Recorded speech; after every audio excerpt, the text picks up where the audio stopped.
Hi, I'm Kathy Oleson, and I have a book coming out this fall, Promoting Inclusive Classroom Dynamics in Higher Education, a research-based pedagogical guide for faculty.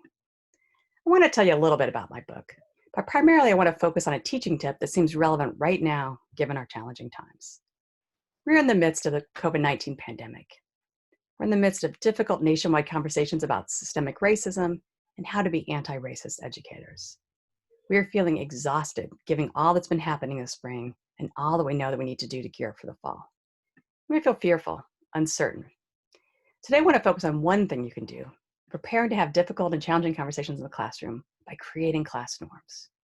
Your classroom this fall is likely to be different from what you're used to, or frankly, what you would choose. You could be having interactions in real time in an online setting. You and your students could be interacting in person, but wearing face masks and sitting 6 feet apart.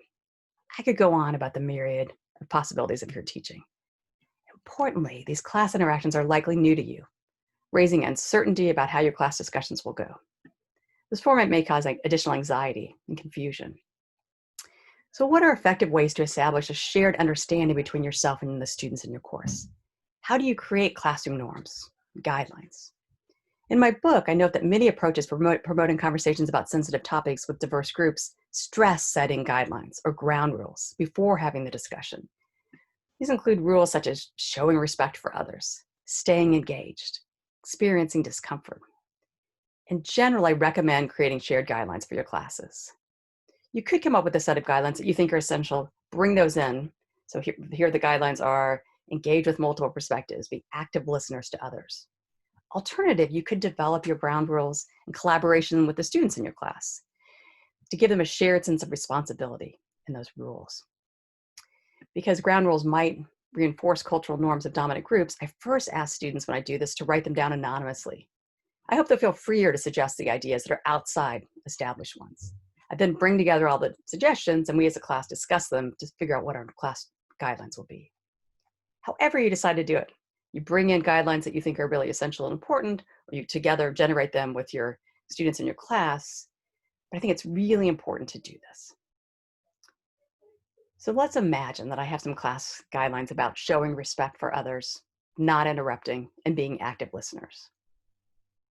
What do these guidelines look like if we're having a discussion online in real time using Zoom?